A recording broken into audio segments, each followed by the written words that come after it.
District है तो हर एक डिस्ट्रिक्ट का अपना अपना फोक नृत्य है। कहीं नाटी होती है तो कहीं कुछ और लोकगीत हैं।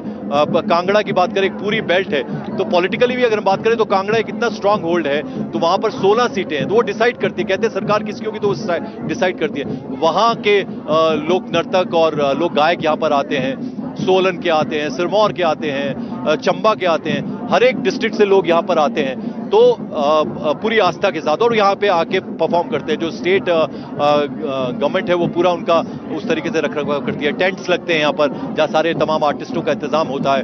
अलग अलग तरीके का खान पान, वेशभूषा, लोक नृत्य पूरे देश के देखने को मिलते हैं और सिंगर्स हैं, पार्श्व गायक हैं, फिल्म इंडस्ट्री से भी आते हैं तो अपने आप में एक अनूठा आयोजन है। और इसलिए भी अनूठा है क्योंकि 7 दिन ये आयोजन रहता है।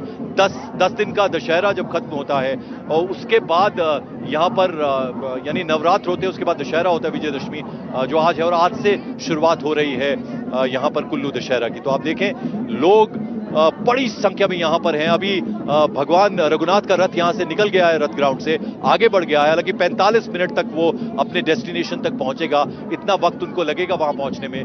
लेकिन आप देखें कि अब बाकी देवता धीरे धीरे भगवान के पीछे जा रहे हैं। अगुवाई जो रथ की, रघुनाथ जी के रथ की वो रॉयल फैमिली करती है, वो नंगे पांव आगे चलते रहते हैं और जल छिड़कते हुए पुरोहित साथ साथ चलते हैं। हालांकि यहाँ पर भी पूरा अनुष्ठान हुआ और उसके बाद परिक्रमा हुई रथ की और फिर धीरे धीरे राज परिवार आगे एक तरह से चलता है।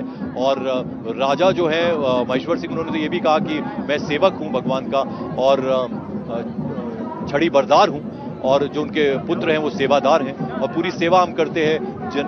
लोग जो है उनकी बहुत आस्था है भगवान में, तो उनका एक तरह से जो महल है वहां पर, जैसे कि हमने आपको बताया भगवान रघुनाथ की यहाँ हाजिरी देने तमाम देवी देवता पहुंचे। मैं सुबह वहां गया था, वो एक अद्भुत नजारा था। वहां पे लोग पहुंचते हैं और ऐसे ही लोग जो है अब धीरे धीरे यहाँ पर आते हैं और अब आप देखिए तस्वीरों में हर तरफ अब लोग जो है अब धीरे धीरे आगे बढ़ेंगे और धीरे धीरे ये रथ ग्राउंड भी खाली हो जाएगा।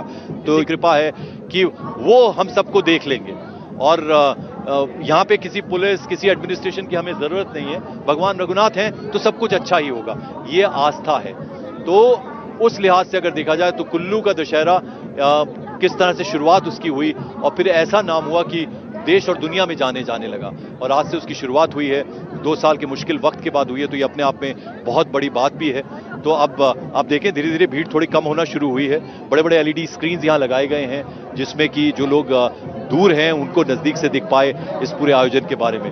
तो अब धीरे धीरे ये आखिरी कुछ भगवान की पालकियां हैं और ये भी अब धीरे निकलेंगी और आप देखें कि ना सिर्फ फूलों से सजाया गया है, ऊपर छतर है चांदी का, कुछ सोने का भी उसमें काम है और नीचे नोटों की माला पहनाई गई है भगवान को और बहुत ही सुंदर तरीके से अलग अलग ये जो पालकियां हैं इनको सजाया गया है।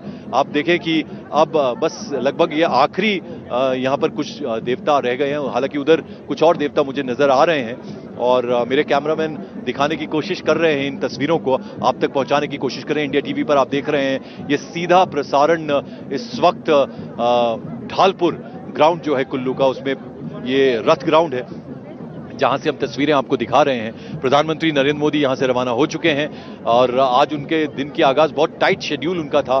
बहुत सारी योजनाओं की शुरुआत की, लोकार्पण किया, कुछ उद्घाटन प्रधानमंत्री ने किए और फिर एक बहुत बड़ा हॉस्पिटल डेडिकेट किया, हिमाचल को दिया, एम्स